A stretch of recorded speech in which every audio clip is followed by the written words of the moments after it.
You have the draft minutes of our May 14, 2018 meeting.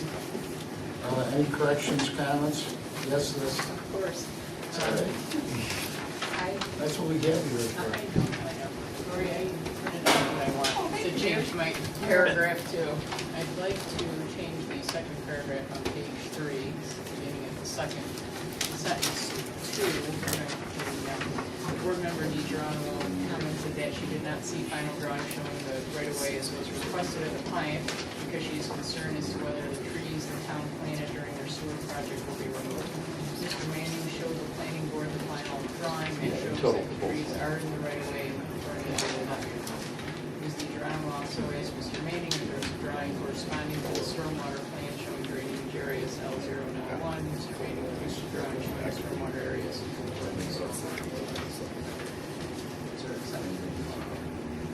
If those were your comments, those were your comments. Any other? Someone care to move the minutes So moved. with those, with that change? A second? Any further? Any further comments? Yeah, 3 seconds. All those in favor? Aye. Anybody opposed? Thank you. The first item on our agenda is Benderson Development Corporation, Consumer Square. And that,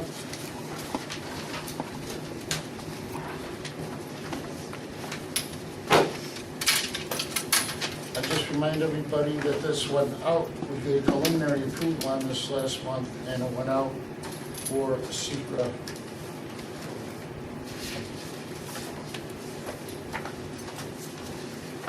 On-site, GIS.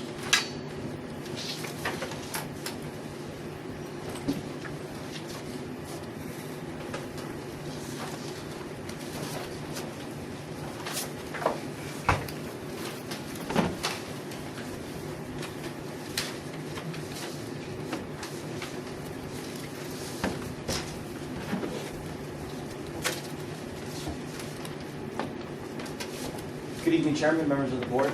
Matthew Oates with Benderson Development, here requesting site plan approval for a approximate 12,000 square foot retail restaurant building at New Hartford Consumer Square in the area of the former Wal Mart gas station. The project is the same, basically, as the board saw at, I believe it was the May planning board meeting. At that meeting, it was sent out for seeker. We received a few comments. As part of the seeker process, we received comments from the fire chief in regards to hydrant location in the FDC. We have adequately addressed all his comments. We have 2 new hydrants located on there, and we have the FDC added facing Commercial Drive per his request. The other main comment was with the New York State DOT and the main internal intersection. The DOT, and we met last Thursday with the DOT and with members of the town staff and the planning board chairman, as well has requested, so you know, sort of orientated the same way. Proposed building is in this location. The DOT has requested a 3rd lane be added to the internal intersection as you're coming from Wal Mart. We have agreed to add that. That will be a through right turn lane, so there'll be a 2nd receiving lane added at this side of the intersection, where we were going back and forth with the DOT on Friday, today on the final design. This, per the DOT sketch, is what they're looking for, so we're going through the final engineering to get that done. We have agreed to take a condition of this lane being installed prior to any issuances of C of O as part of the building. Outside of that, we also agreed to continue to just review pedestrian connections for the plaza outside of the specific site plan approval for this.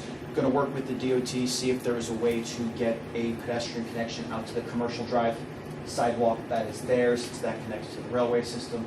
And then we're going to continue to see what else we can do for additional pedestrian connections throughout the site. As you can see, as part of our overall site plan approval, just in the area of this building, we have added in additional pedestrian connections to pick up the parking, to tie in the Applebee's with this building in these locations, just to try to make it a little more pedestrian friendly. So overall, we think it's a really good project. We're excited for it. We'd be looking to start construction right away on this as well. And if the board has any questions on any aspects of This is an amendment to final, correct? You were previously approved in 1995. Yeah, yes, this was previously approved at a different. And when it was originally approved, there was some confusion as to whether or not that third lane was gonna be there or not be there, but now we've resolved it with DOT and you are gonna add it. Yes, we are going to add it now that the Walmart gas went away and we now control the land again. We're able to do a little bit more with the curb lines. We have a little bit more space to work with to get that third lane and that second receiving lane in, which was always the issue previously. Joe? For the record, and per Linda Ruby, not only is the third lane being added, but the 2 lanes exiting at this point are actually, as he shows, getting widened 6 to 8 feet, and this radius is being cut off. Additionally, the radius on this turn, first right turn before the light heading towards Commercial Drive, the radius is being cut, reduced. And that's all per DOT's suggestion. That's actually Linda Luby's Design. design. Yep, that's per her design, so when we update the design engineering plans, like I said, we have no problem sending that back in the DOT as well, so they can see the final design and actually comment and agree that everything is done the way they want it. And this has been a long-term tug of war. So actually, quite a bit has been accomplished, even though it may appear on the surface No, yes, not that big a deal. But it is a big absolutely. deal. And we want to have good traffic circulation, we want to have good pedestrian circulation, because honestly, if you come to one of our centers and it's not a good experience coming in, getting out, you're just not going to come back there. There's other places you can go and shop where you can order online. So on the responses for on-site secret, you've responded, it was DOT and The three action items were DOT, which we responded, the fire chief, which we addressed, and then the DEC had the general comment on SHPO, which we submitted and received the letter as well. So all 3 action items have been resolved. I didn't see any other comments as part of it. All the utility connections are staying on site with previous connections, so there were no other public utility connections looked at. So I didn't see any other comments that were sent to us that required any action. And Joe, the square footage is within what was originally approved, correct? As the square footage hasn't changed. It hasn't changed. Right. for our board members, Brian Madigan over here is our new engineer, contract engineer.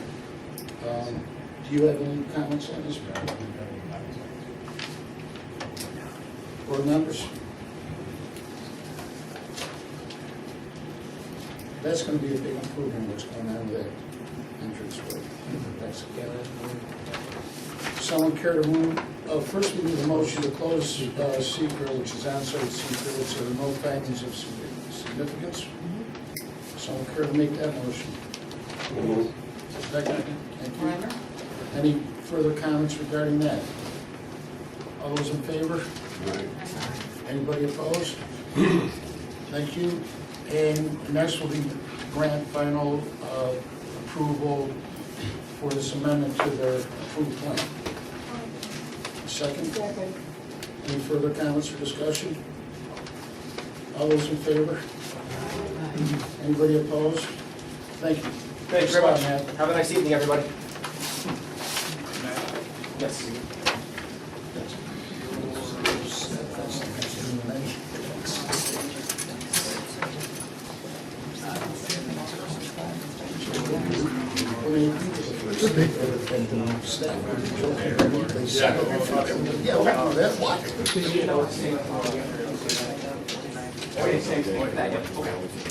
Hillside Gardens. 245 Oxford Road is in for preliminary approval.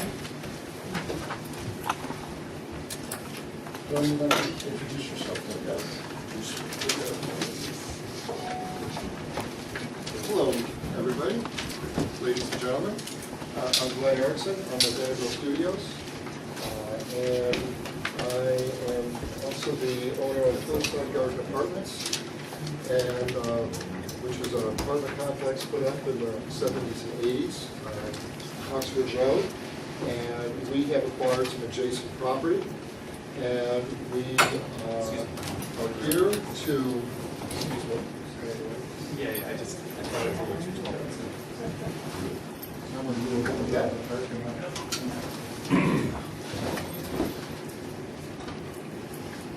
And so we've acquired some adjacent property, and we are here to seek approval for a preliminary, so we can go through the secret process. For the site plan and for the subdivision of property, and the inclusion of a planned development district, residential one, on this site. So this would involve the creation of 150 new units, and it would be incorporated within the overall design of the units that we currently have, 193 units at Hillside Garden Apartments. And so here's Oxford Road. We're up here currently, and it's about 5 minutes north in a southerly direction. And the athletic field, the Washington Mills athletic field, is just on the other side of the creek from us. And in fact, we border that property. So in looking at this project, what we're trying to do here, besides put on the 150 units, is to incorporate the natural features that are part of this site in such a way that we improve the quality of the creek. And particularly for flooding, that we make things no worse than they are today, hopefully better than they are today in every way. So that's taken a little bit of work and a little bit of time for us to get to a point where we can say that we can do that. We've hired ecological engineers, we've hired flow consultants, hydrologic flow consultants, to be able to take measurements. And, we've gone through a real process to try to make that work and be able to say that. So part of what we're doing is, on existing hillside, we will be putting in some swales and some water gardens to hold the water, to retain it, to hold it back from going into the river right away. We will, in addition, what we found as we've gone through this process is we have approximately 40 acres of Castle Estates that currently dumps in stormwater directly on to the site that we purchased from the owner of Castle Estates, the remainder interest that they had. So they put up the subdivision, they had about another 12 acres that they did not put any houses or any other development on. That's the property that we purchased. And what we found out in the process of purchasing it is that there's a storm drain that runs from about here into the site and has helped create a wetland in this part of the site. In addition, there's about another 60 acres in this subdivision farmland up here that comes down under a culvert under Oxford Road and then comes into our property and again winds up dumping into the site, helping create the wetland that's right here. There are 2 culverts that were placed many, many years ago underneath the railroad tracks and Route 8 that go to the creek down here. And so the concept is to take this water that's coming in, treat it at least minimally. So we are treating the water before it goes into the wetland. And then, in addition, treat the water that's here on this section and also treat all of the water that's coming off of the hardscape of the new development. To do that, we're putting in some mitigation ponds, one of which will be full all the time, not full, but will have water in it all the time. And these will mitigate the water, these will treat the water, and then the water will in turn go down these culverts. So we will not be, whatever water was coming in here going into the creek this way, it will no longer be going in this section. In addition, the area that's along here, we're going to be stabilizing the bank even more than it already has been. We're going to be repairing some of this stream stabilization work that's been done in the past. So we'll be making that better. I'll show you some pictures of that. And raising up the bank in places so that we keep the entire bank above the 100-year floodplain and above the 500-year floodplain. In addition, we've had some areas in this bank that over the years have eroded. Over the last 30, 40 years, we've had some significant erosion that we can document with, aerial photographs, mapping that has been done previously, etc. And so that mostly impacts us right in this area. And so we'll be doing some stream stabilization there. And by so doing, we'll be able to put, have these townhouses in this section, which will have, I think, wonderful views out along the river. and have a nice amenity for the project in that sense. In addition, we will create a trail, a walking trail through our site, and we will also be creating a jogging trail that will start in our site and go over to the athletic fields, which will have some exercise stations along it, so we'll be adding to that.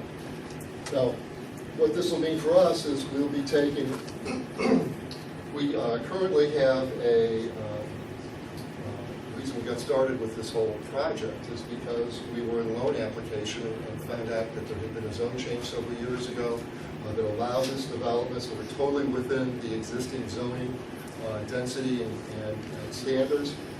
But in order to do this, we found out that we needed to do a planned district development, which is zone overlay. And then what we could do, that would allow us to do, is not only have the site plan approval, but also do a subdivision. The financial commitment we have in Hillside Garden Phase 1 requires that there be none of the property that's being encumbered be within a 100-year floodplain. So in order to fulfill that commitment language, we need to have a subdivision, subdividing off that lot from the other land, the land that we would be developing on, which would be here. And then we would take the area where there's a 100-year floodplain area, and we would actually have a third lot for that, which would be owned by a separate entity, and we've asked the town if the town would accept that. I think that's a decision would happen later in the process. It certainly would be owned by a third party. And we think it'd be great if the town would accept that, but if not, we can have it with the third party ownership. So that's kind of the overall of this. Yeah, thank you. So this shows how the subdivision would work. So we currently have 2 lots. This is Hillside Gardens, as it is today. And then this is the lot that we bought from Castle Estates, Inc. We only recently closed on that.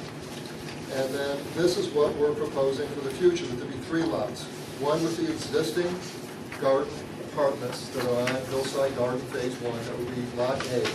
Lot B would be the new development, where we would be putting up 150 units, and then mostly townhouses.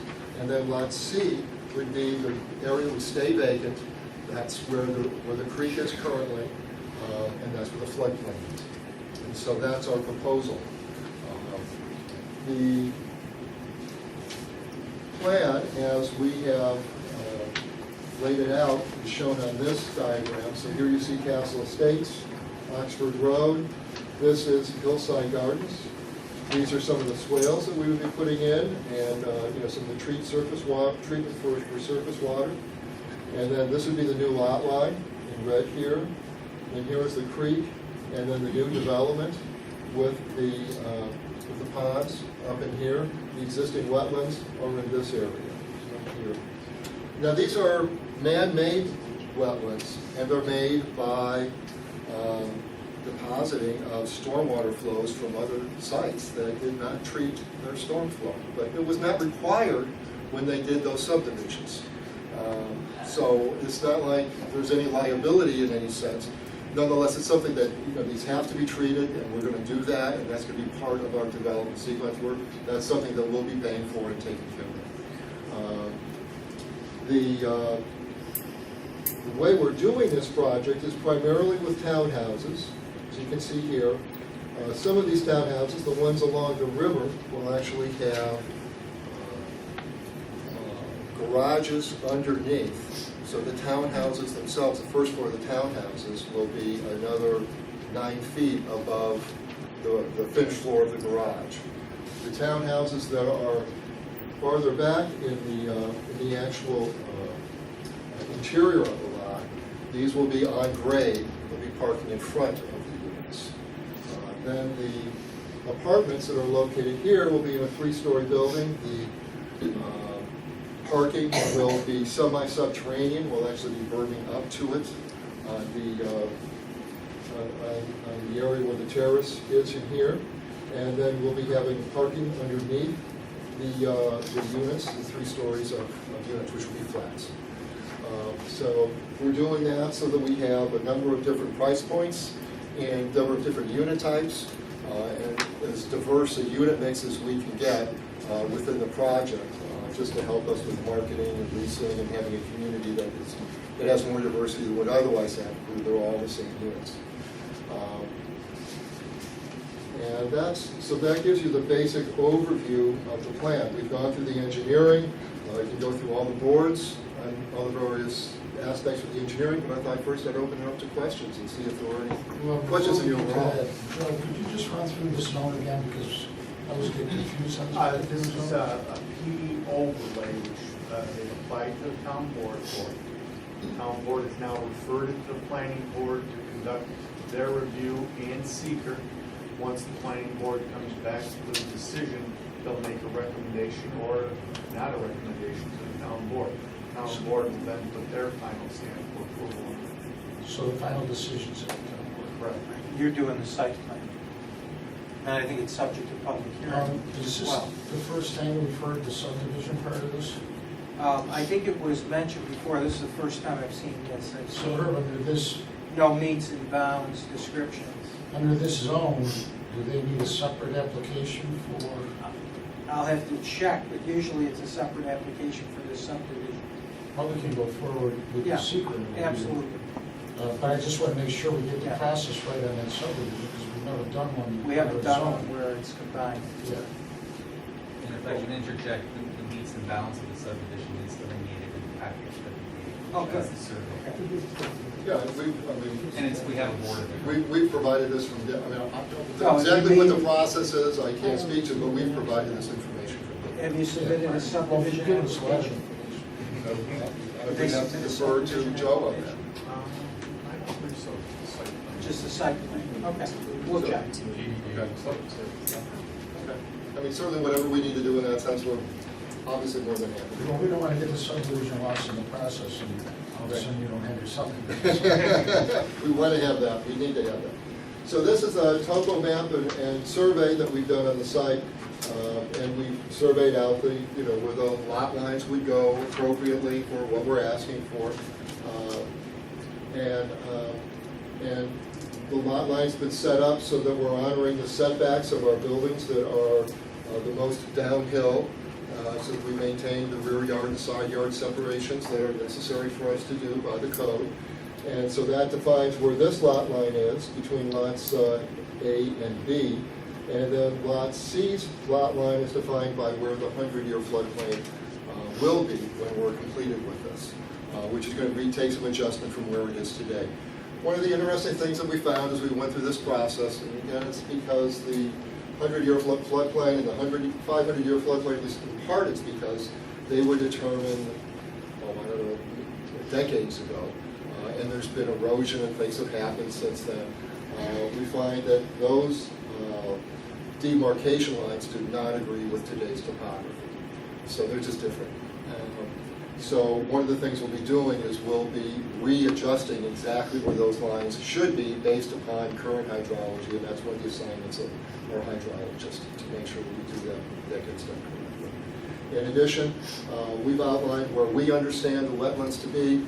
We're going to the Army Corps of Engineer on that. The Army Corps has already opined that some of the areas we felt were wetlands that need to be protected, or may need to be protected, but maybe they're not so sure, they may be so isolated that we may not need to protect those.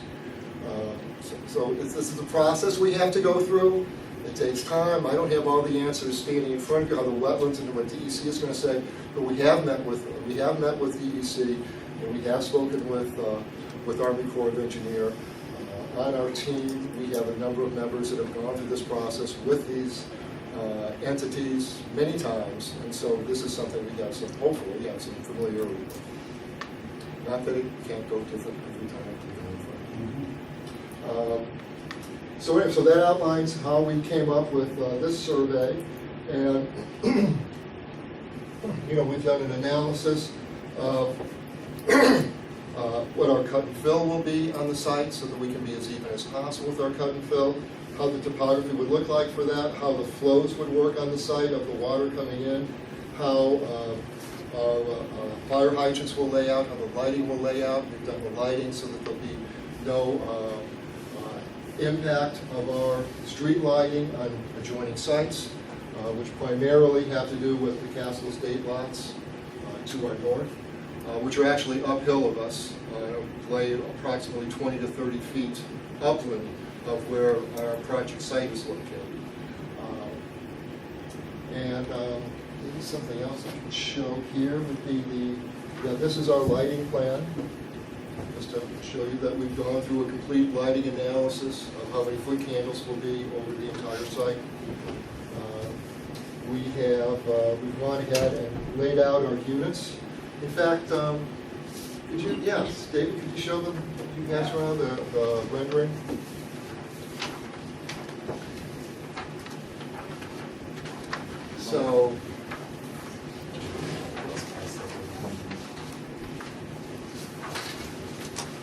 So one of the requirements is to have a sketch of what we're proposing, and we're at a very early stage. This is a concept sketch, showing what we're thinking of.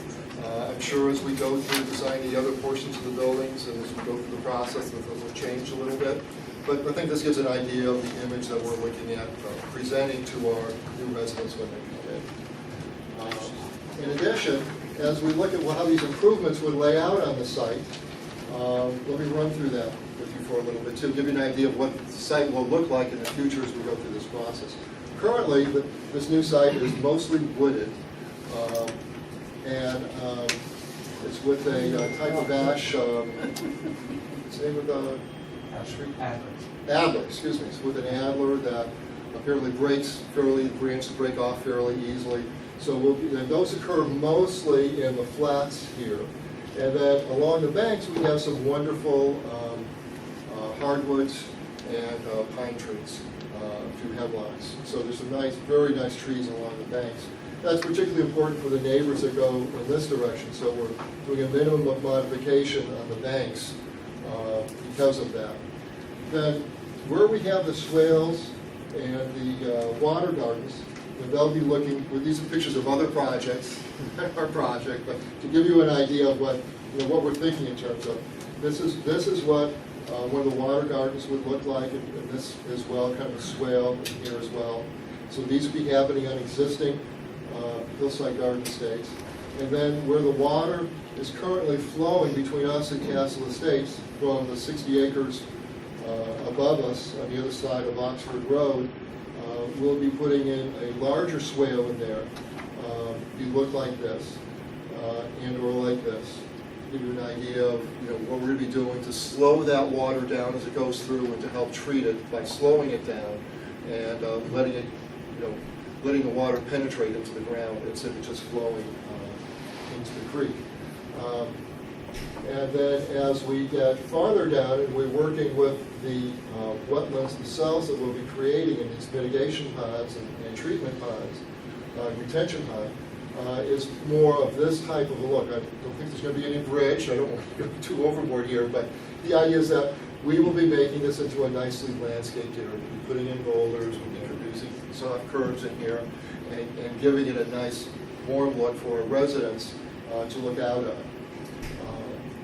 And then as we get on the other side of the creek, where we're doing our jogging trail, these are a couple of the type of trails that we're talking about, and there'll be some equipment there for people to do, sit-ups, push-ups, pull-ups, and different things that you normally see on these exercise trails.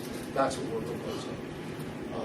And of course, that will be done with the design input and all the requirements, et cetera, of the town. So that'll be, the town will be telling us where to put it, how to put it, so on and so forth. Any questions on that aspect? So as far as all these plans that have been submitted, they meet the requirements for that to be in front of us for this preliminary review, or they would not be here? It's been reviewed by the town engineer as well. Yeah. Our biggest issue is obviously would be the engineering of the stream bank stabilization. SWIP at this point with this particular site plan works. It does reduce peak flows. So we still have to crunch some numbers, but at least looks like the stormwater. What will be when our review under secret and their spouses? Yes. And if you could pass around that one flyer on the sections. So this is what we're planning on doing, and these are existing conditions and what we're planning on doing in the actual creek area. Right now, this is our current maintenance shed, which will be coming down. And this is an area where the townhouses will be along the creek. In fact, all three of these show that area. You can see how some of these boulders have fallen into the creek. So what's happened here, when I originally purchased the property about 11 years ago, that was a current problem. And so we went to DEC and we got a permit to modify this and correct it and do it better, which we did that one. And then it started falling down again. Okay, we did it exactly the way they asked us to. Then the town came in, the town got some FEMA money and expanded it, and grew it, and also made some repairs to what it had done earlier. And of course, this still has happened. We believe that the reason for that is because these boulders were put in, not just in an area where there's high impact from the creek and big storms, but also they were put in with just sand behind them. What happens is, even though the cracks are small between these big boulders, there's still cracks. Water still gets in, and it will take that sand out from behind them. Once enough sand goes out, these rocks will collapse. So what we're proposing to do is to pull these out. We're going to put in a combination of fabric and riprap behind them, so that the water, when it comes in, will not have anything to scour and take out from behind these boulders, and they should last longer. No guarantees in the world, but it should last a lot longer than it's lasting right now. So that's the plan, and that is shown in some of the details right in here.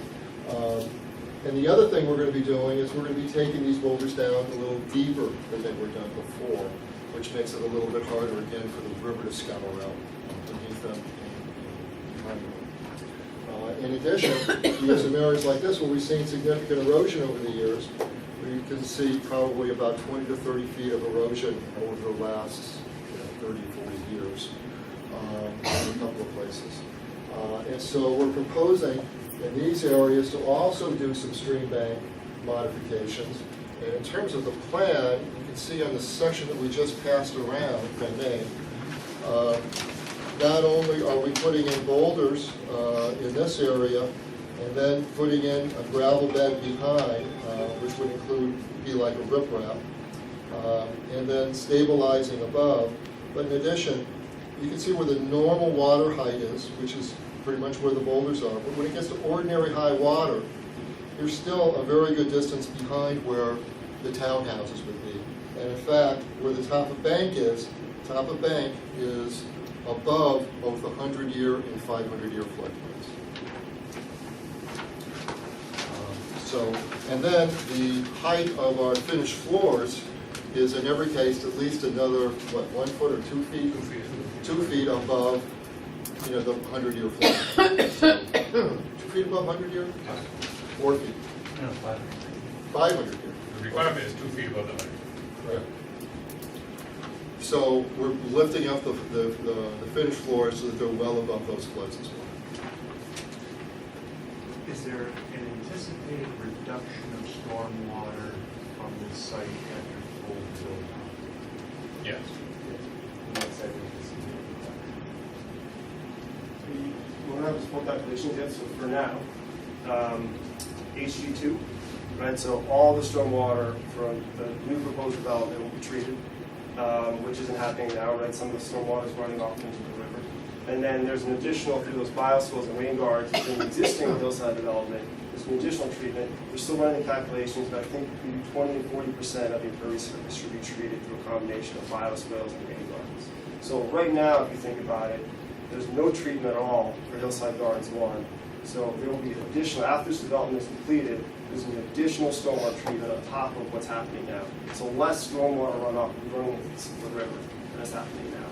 So the goal of this development is to ensure higher water quality after development happens, reduce stormwater flow into the system after development happens. So we're hoping to make this, we're shooting to make this place healthier and better ecologically speaking than it's been. And the rate of flow from Castle Estates and the other development will be slowed down for times as well. It will be to a certain degree, yes. So right now, if you don't mind, yeah, I'll just show you because it's a big picture. So right now, the stormwater is running from this area down through a drainage ditch from the existing developments. And right now it's running into these wetlands that we mentioned. So we're going to be adding some bioswales treatment systems so that the water that runs through this ditch is treated before it hits the wetlands. And then these stormwater mitigation systems, stormwater ponds, will be treating all of the new development. And then in here, there's on-site treatment that's going to be reducing the amount of stormwater coming from Hillside Gardens. So again, if you're thinking this is how much stormwater is flowing in now, we're going to reduce it after the development happens. Does that help? So part of the reason I brought in Grady College and part of this project is because of their prior experience, and I have dealt with them before. And to me, what was important is that the wetlands communities that are here there's not a great diversity of plant types and animal life. And the water that's coming in is water that's runoff from asphalt. So, it's not high quality water that's coming into the area.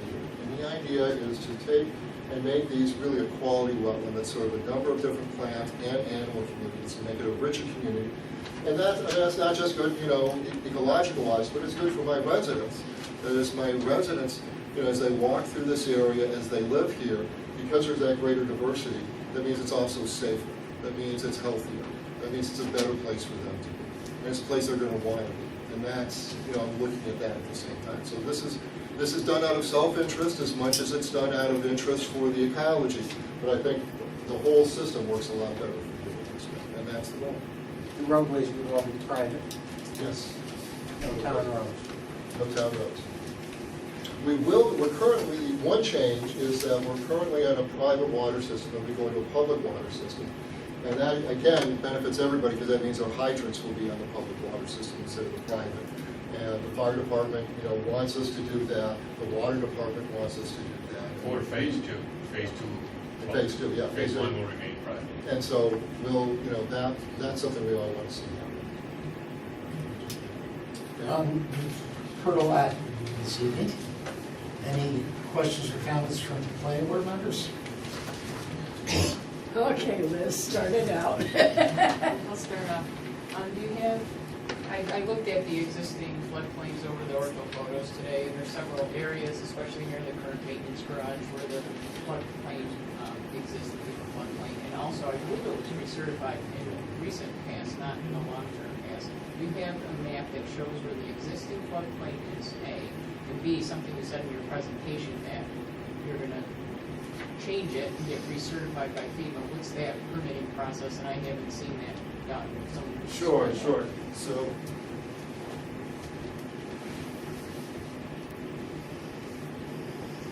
the right figure so I can explain.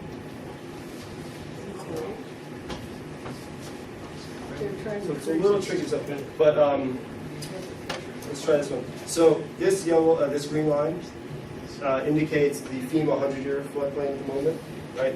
And what we're doing right now is, so we understand this is a stream, it's a dynamic system. We want to make sure that we propose the most appropriate stream stabilization measures that we can. So we're in the process of conducting a hydrologic model, a headgrass model of a system to understand how the stream will flow currently with the proposed development, and then to make sure there's no adverse impacts downstream or upstream. That's one. So that will help us determine what type of stream stabilization measures are most appropriate in different sections of the stream. So that's one. And then to answer your question in terms of the FEMA, looking at this map, we got the most recent FEMA cross sections, and the cross sections are here and then here.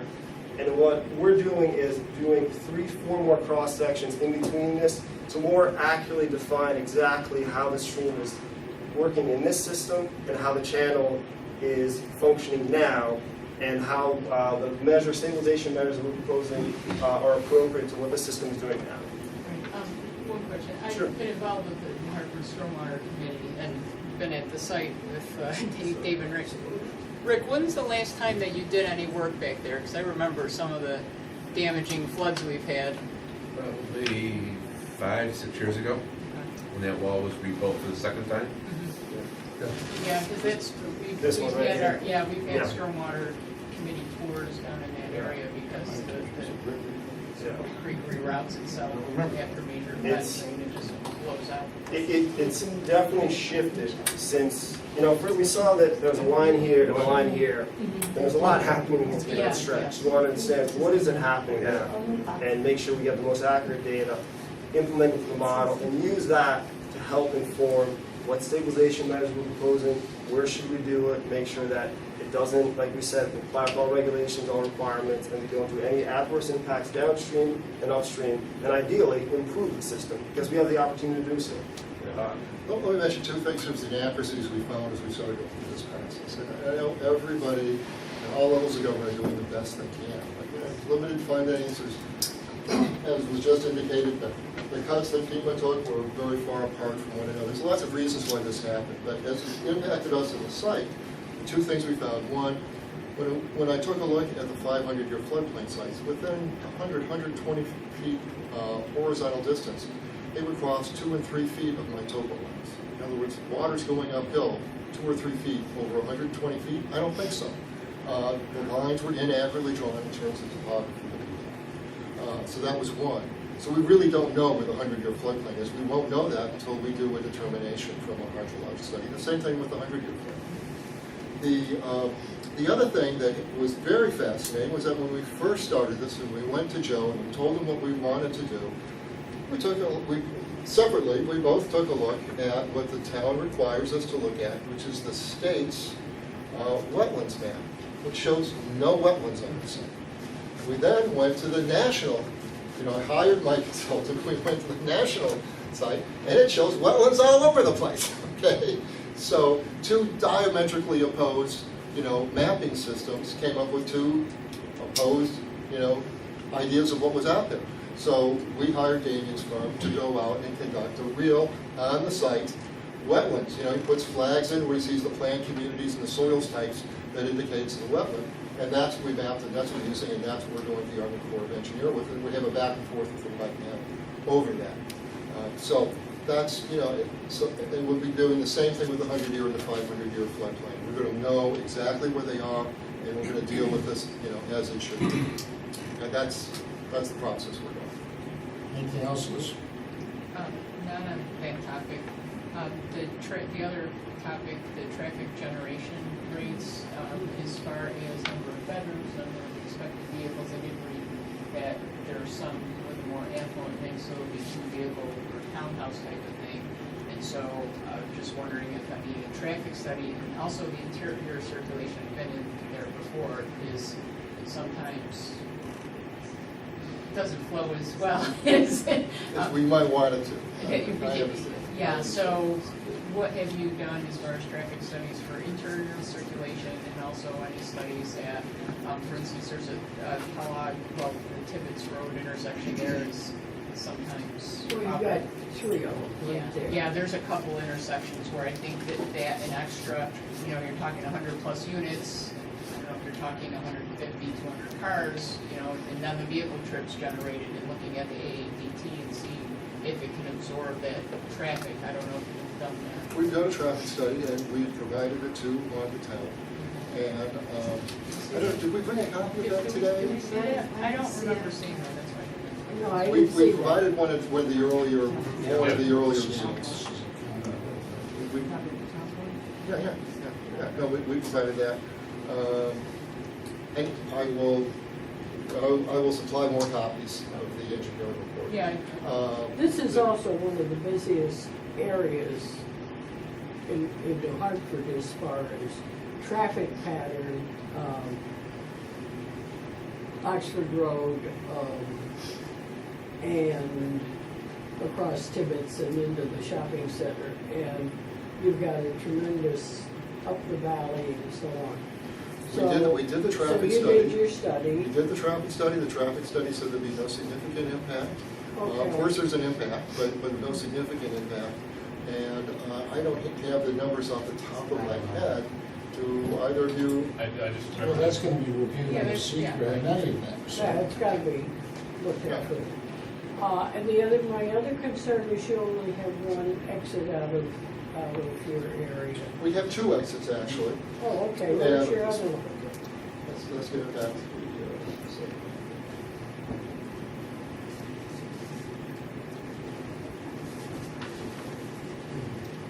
so we're treating this entrance as the primary entrance. So you would come in like this, and come down this way into the site. And Your then eyes, treat I'm it- the furthest person away, so. Well, let me change that. Let me see what I can do. Is that good? That's better. I'm good. Okay. So we have a primary entrance, which is right here, Yeah, and comes into the site like this, is our primary way to access the new units. We have an additional, which we would prefer to treat as an exit, which would come out this way and come out through this and this curb cut that we have here on Knoxville. okay, but everything goes out on Oxford Road. As Correct. One exit. Correct. One of the things that came out when we purchased the site, we noticed we do have a 15-foot access way to Imperial Drive, which is, we have the storm drain runs in that area, Yep. but that's not wide enough to use for vehicles, nor are we using it for that. The residents here have indicated they'd rather not see any entranceway from our site into their development, which I understand, and we're not proposing that. So we are just using these two, which is why we're in the process that we're in. The PD Okay, I process. am primarily looking at exit onto Oxford Road with the increased number of vehicles and the fact that we already have, I think, in fairly close proximity, about 4 other roads that exit onto Oxford, which makes it a very busy road. A lot of the time. Which is was because of that concern that we did the traffic analysis. And the traffic analysis indicated that, it was a satisfactory condition from their point of view. Okay. There wasn't a negative impact. And we'll get that information through the secret process too, Becky. So somebody's Yeah. gonna tell us, and Brian's gonna take a look at that. Well, as that was one of my concerns, and the second concern I have is, of course, the floodplain. I live in the area, I've seen flooding all the way across the Oneida Street, actually, which is downstream. So how much increased water flow is there gonna be, or is it gonna be ameliorated, or where are we going with the quantity of water that comes down off The the house hillside? I live And I know that's an act of God. in, the house I live in is in the Catskills. And I'm on a wonderful trout fishing creek. We had 300-year floods in a 21-month period in We're 2008. very familiar So with believe that. me, I'm very, very familiar with flooding on the creeks in upstate New York. And all the storm water's gonna be analyzed again through the secret process, so we're gonna have something to take a look at. should Well, I the just board want these grant. really flagged. So that's why my requirement from my consultants is that this site has less of an impact on the creek when it's developed than it has today. Okay. That's my requirement. And that's what we're doing. Yeah, because you're backing up to the Chadwick's people, and they've got problems, they've had them for years. Yeah. Well, this site's had problems too. Yeah.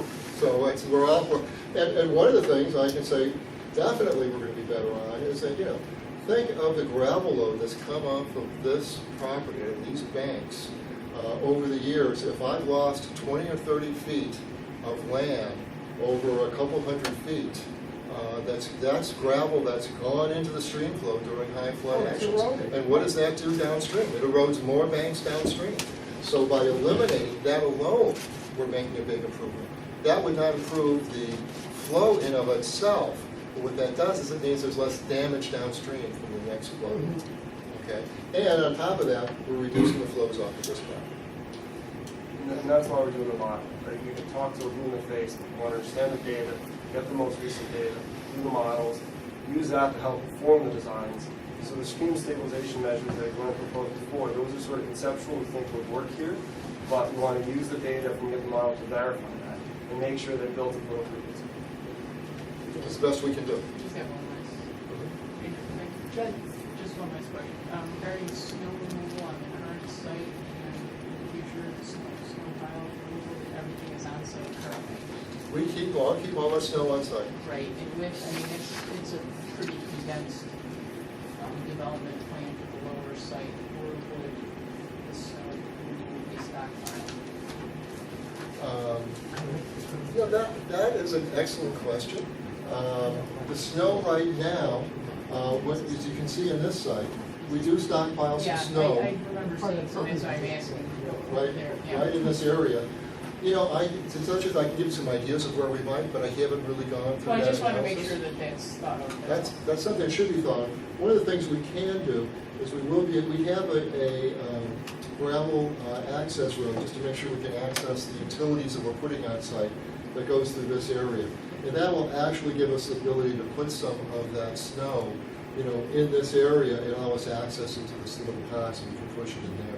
So I haven't thought through exactly how we do that ramping wise, but we do have the area that we can put it in. Well, since they're going to be stockpiled, I mean, just for the spring runoff, I mean, obviously that's a big contributor to runoff situation. Which is why I'd rather put it in the ponds than throw it No, into the stream. understood. I just wanted to make sure that it's thought of because there's a Yeah, large it's a amount good point. of our concerns. Yeah, it's a good point. Anything else, Liz? Not that, You sure? yeah, sure. Just checking. Anybody else have any comments? Yes, Julius? Here's the stream bank stabilization, which are identified in the drawings as part of this application. I did not find any plans or documents that you have, which included that stream bank stabilization, which I would assume you, as part of your hydraulic study, you're saying that that's where your stream bank is gonna end up? What was that? I think it's planned to say.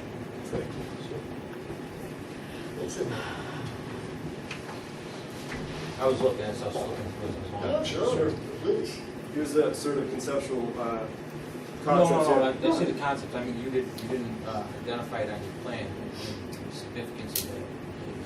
Not only from a floodplain perspective, but when you talk about developing your HEC analysis, you're either gonna file, this is critical for compliance with the law and regulations of the town, in fact, you're either filing a letter of map revision or a letter of map amendment. If you're filing a letter of map amendment, it's with the idea that you understand that you're developing a stream bank.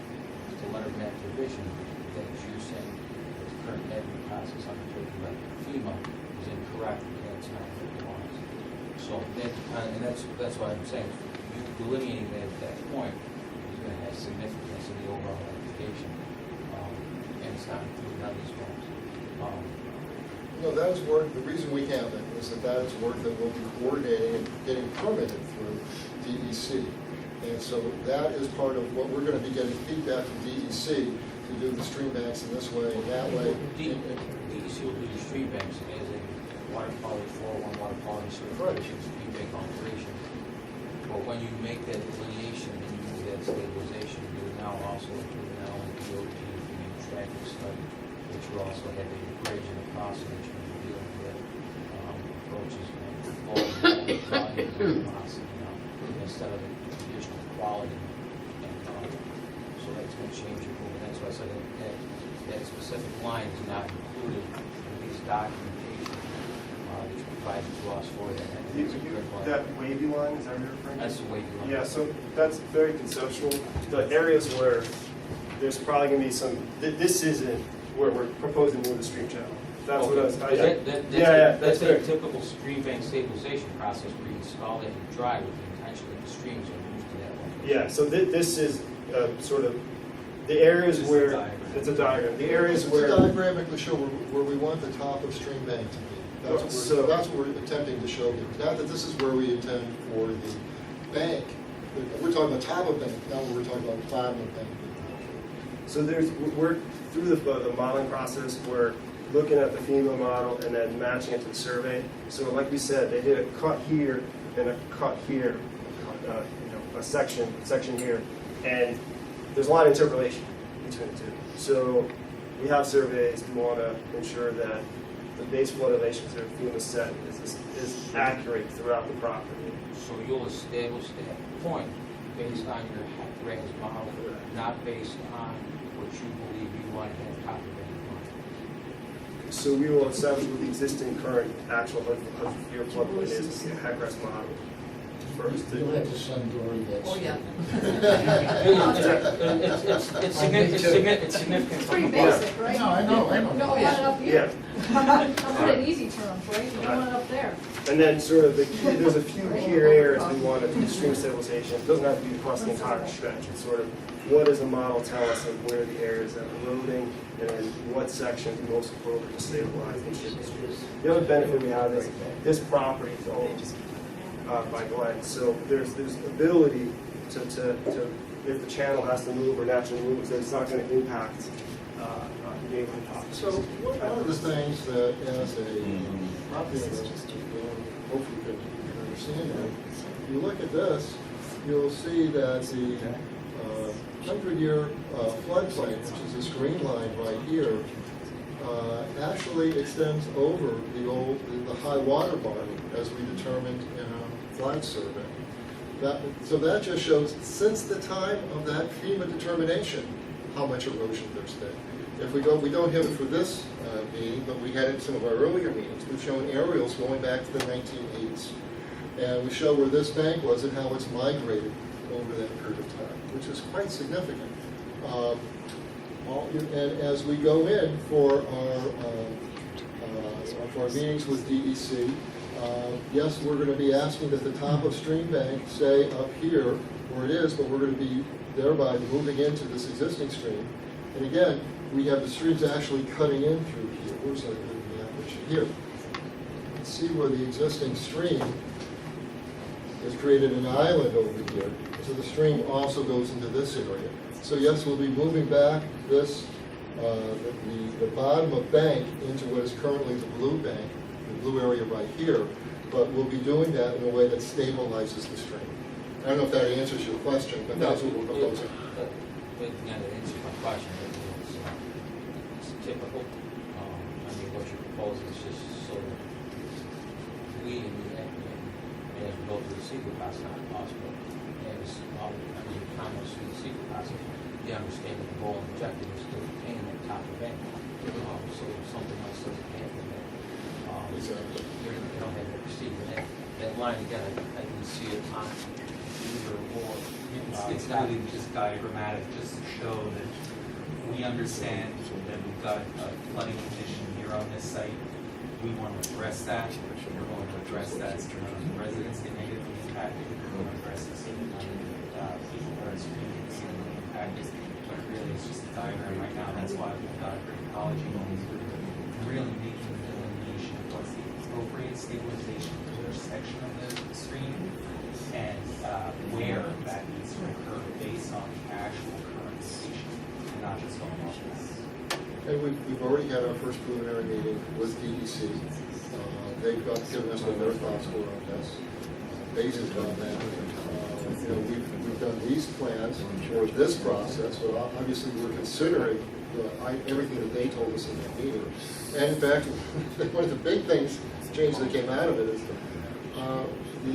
we have several people who thought that having a pedestrian bridge would be a great idea, connecting our site with the athletic park. And we found that it's just not going to work. And we tried, I think we tried over a dozen different ways to make that work. None of them worked. And so we're not proposing that because it just does not make sense. We went to the map to try to find a good way to do that. There is nothing. And so we've been through this process to try to make this the best thing we can. Even if it's not what we were first proposing, it is the best that we've done.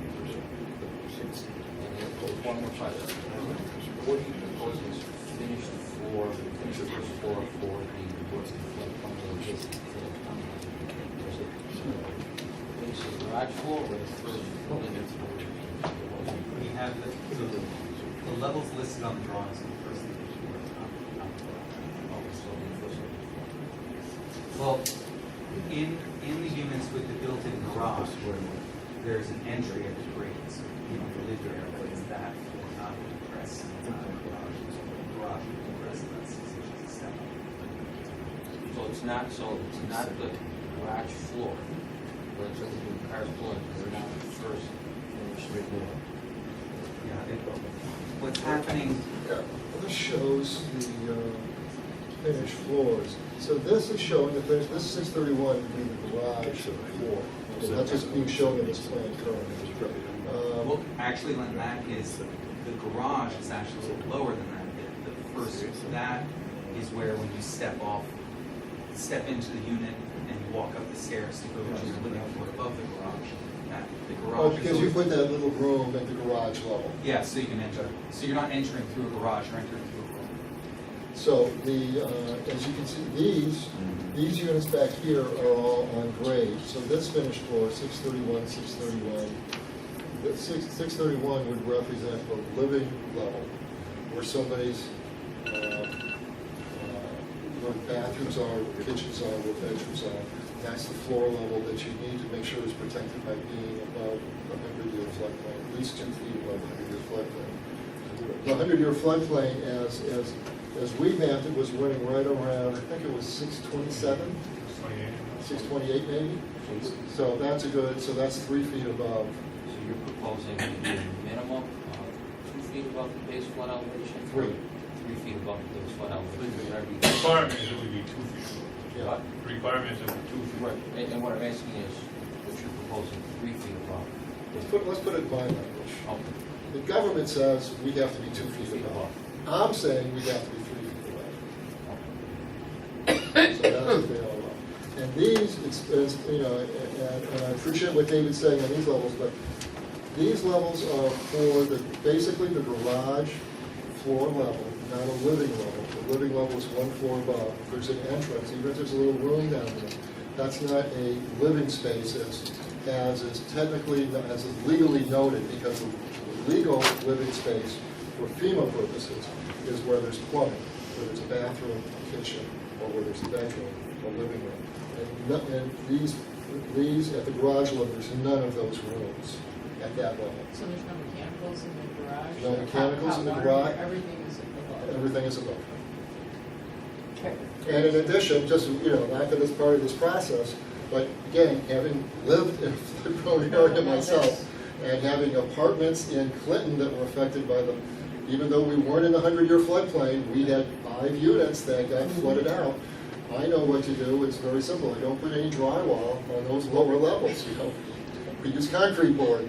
Okay, we don't use the regular insulation people normally use. We go to the hard styrofoam insulation because you don't have to worry about it getting wet, etc. So that's what you do. Okay. Anything else for this? Anybody else? Is someone inclined to make a motion to grant preliminary approval? I think they've certainly submitted extensive plans. I am. I think you've done a great job so far. So far, I have a lot of questions, but I think it's really good. Well, I think we're going to get a lot of answers too. Yeah. as we go through. Very impressive, very, very Is there impressive. a second? Here. Any further comments or discussion? All those in favor? Anybody opposed? I think it's a needed, this is. Great. Thank you. And we have one more motion to declare that it is a planning Yeah. board. Under The secret. town planning board is lead agency for a coordinated review under secret. So moved. Second. Thanks. Any discussion regarding that? All those in favor? Aye. Anybody opposed? Thank you. Thank you. Thank you very much. Oh, sorry. I hope Carl is easier with that. I think it's a great. No, it was- Always appreciate And the it. board. Video for some The traffic and the floodplain. And we'll get you the draft. And every other one. You know, the traffic, I live in the area, so I'm really cognizant of, you know, how busy it is. And that's why they asked us to do this. No problem. No problem. So this is an Yeah, we just didn't ongoing, see it, so. and, you know, obviously we can adjust, but somewhere I read that area, what, at Oneida and Tibbetts, is it? It's the second busiest spot in the county. We'll be finding out. Next item on the agenda, Park Technology, Seneca Turnpike. Good evening, folks. My name is Tim Fitzgerald. I'm an attorney for Park Technology, here seeking approval for a 2-lot minor subdivision at the Park Technology campus on Seneca Turnpike. We're subdividing roughly 9 acres out to accommodate a sale. Currently under contract, looking to close relatively soon. I think the subdivision application also gave us an opportunity to clean up some historical tax map parcels and to clarify some ingress, egress, and parking rights over the parcel over the past number of years. So our submission includes the maps from Delta Engineering outlining the subdivision, but also the proposed amended and restated declaration for the access and parking rights. The other component of the subdivision that I think is beneficial to property owners and the town is that it gives us the opportunity to connect the water lateral directly off the subdivided parcel out the back to Ariana Drive. So I think that will remove the shared water services that currently accommodate the one parcel we come to. Joe, anything on this? No, I reviewed it, he's got his required frontage. The bulk of the review was the easements for parking, access, and the deed descriptions. That's all on Herb's side. Yep, I reviewed, those are all acceptable. Any questions or comments? Yes. I have a quick question. So on this map, can you just show me, it's 9 acres is right here, correct? It actually, you have to look at all 3 maps to see the subdivided parcel. So it starts out in Seneca, Okay. right, and it comes all the way in, this big parcel here to the health fitness facility, and then it comes back and there's a small triangular piece that fronts on Brianna that goes all the way back. That's the second. So the question will it encompass this, is it a retention pond? It will, yes, It will that's part of encompass. the subdivided So parcel. you plan to subdivide and the retention, that's going to be purchased by somebody else? That is correct. Do you know where that is in maintenance at the moment? Because I know several years ago, there were some problems downhill, in the center downhill from it. So we discussed that at our preliminary meeting. We have not yet found the stormwater management maintenance agreement that PAR signed. Yeah, we were looking. I don't know if the town has that in its records or not, but certainly we understand it's a component of this application that not only PAR comply with those maintenance obligations, but our prospective purchaser and new owner as well. So I anticipate there'd be 2 agreements that we would have signed in connection with the application. Rick, do you know if we have such an agreement? Herb, to tell you the truth, I haven't had time to look to see if we do. And I can I've been busy. understand that. Okay. But we understand the requirement, and Sure. certainly PAR and our prospective purchaser will comply. We'll be obligated. Yes. Any Yeah, it's other- not our choice. Anything else? Heather? Anybody else have a question regarding this? Someone care to move the subdivision approval? Is there a second? Second. Any further discussion? Can I just ask a quick question? Sure. So Herb, are you going to make sure that we have something? Absolutely. Before this gets Yes. finalized? Yeah. Okay. Appreciate Rick's busy though. He is, he's very busy. I know. Any other comments? You know. Another quick question. This parcel is being totally separated, or is it because it's? That will remain part of PAR's Part of parcel, the correct? record. Yes. Anything else, Liz? All those in favor? Aye. Anybody opposed? Thank you. Thank you. Counselor. Thank you very much. The Orchard, 8635 Clinton Street, a proposed five-lot subdivision is in front of us for a preliminary review. How you doing? Good evening. Steve Wilson with Boulder Engineering on behalf of Orchard Acquisition, LLC, the applicant. And Bruce Alexander with me, representing the applicant as well. So as mentioned, we are here to present a five-lot subdivision of an existing commercial property, which I'm sure most of you are very familiar with. The Orchard on Clinton Street, just to get the bearings of the map. Clinton's up here on the left, Ellenwood Drive, movie theater,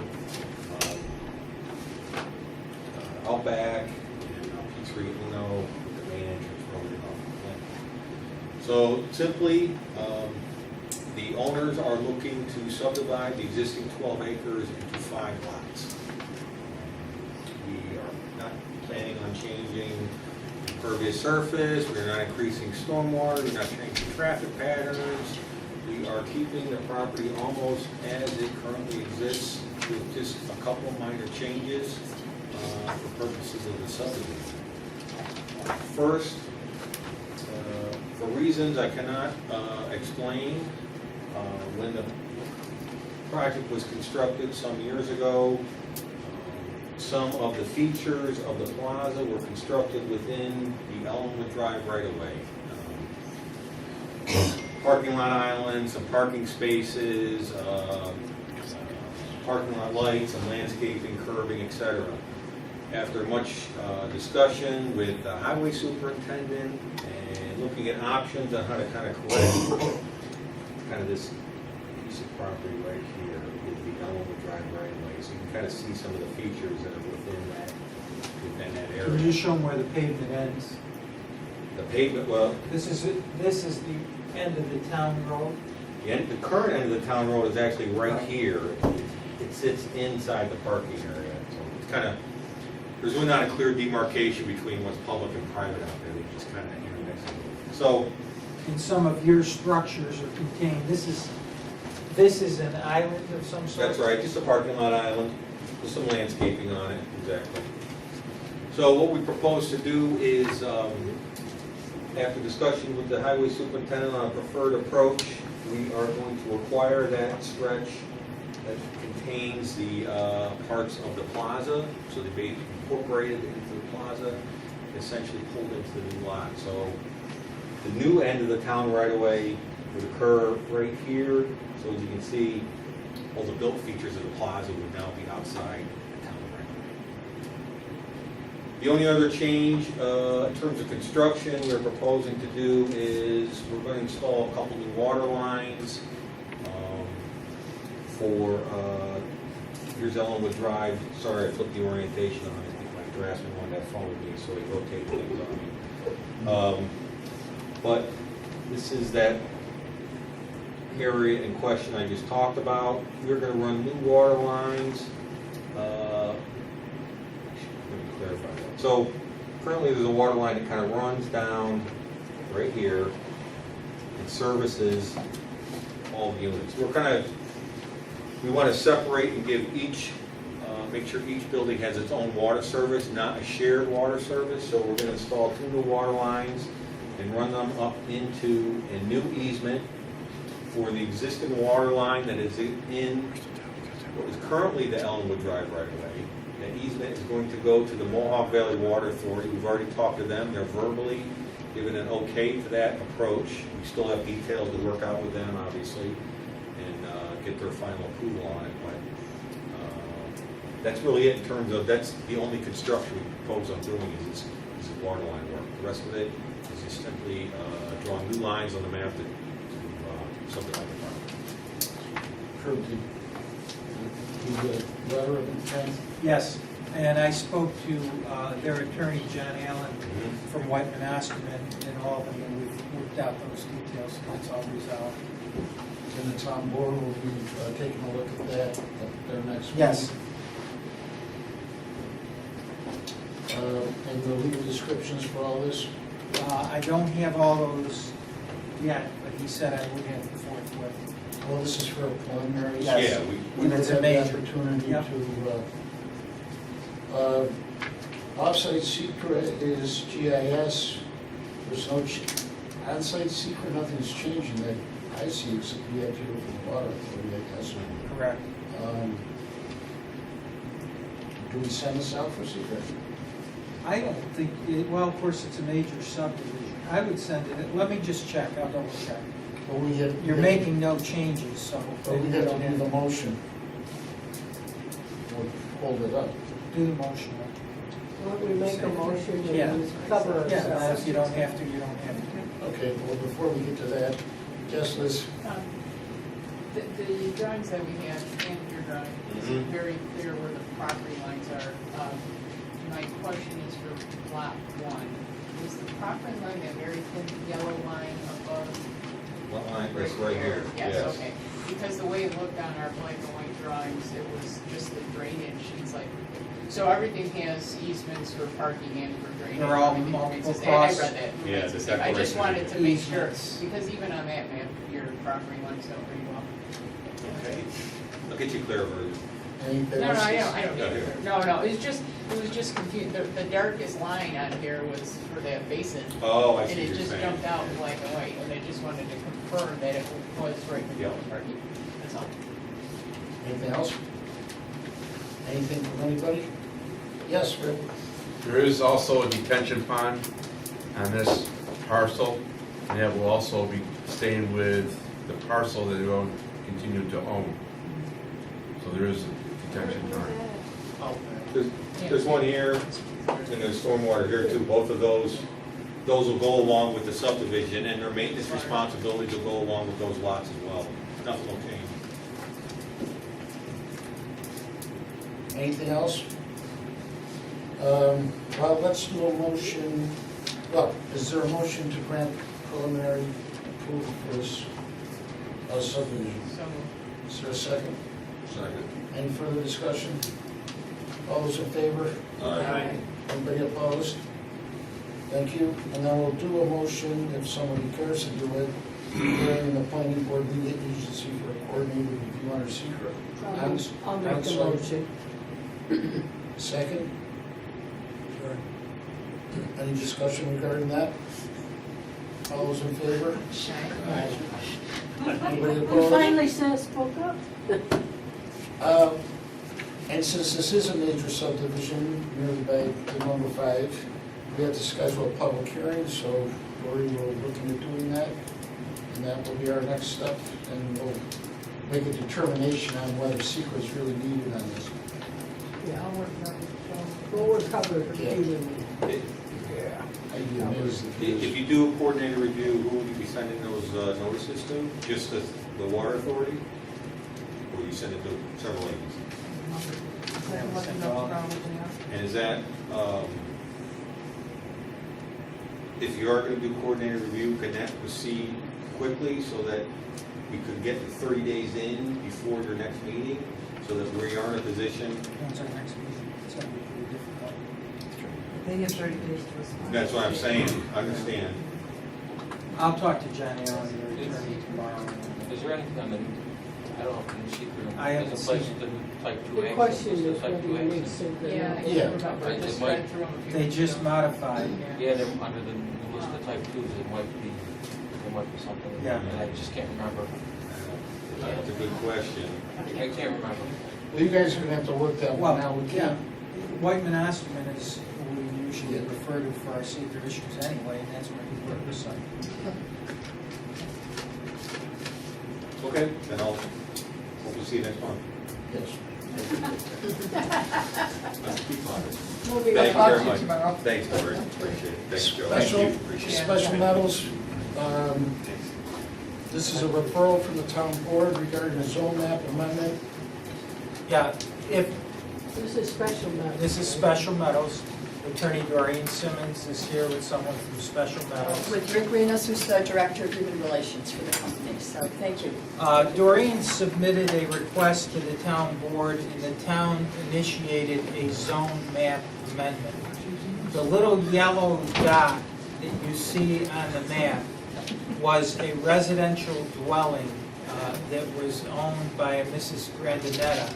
Special Metals has recently purchased the little yellow dot. The little yellow dot that's 0.4 of an acre in size is currently zoned institutional. The 112 acres surrounding it that is owned by Special Metals is zoned manufacturing. When this was brought to our attention, the town board initiated a zone map amendment. It's being referred to you for your recommendation to have the little dot conform with the rest of the surrounding property. Makes good sense. Should we have a public hearing on this? Yes, yeah, I think you should. Time to bring in our whiteboards. Are there any questions regarding our little dot? Is there a motion to 4/10 of an recommend acre, approval right? to the zone change request to the town board? Is there a second? Yes. Any further discussion? All those in favor? Aye. Anybody opposed? Thank you. I still think we need the top vote. And is it okay We're adjourned. if I tell the board Wednesday night that you passed the resolution? I'll send it to you tomorrow morning. Excellent. I wouldn't ask you. 8:15. And then you share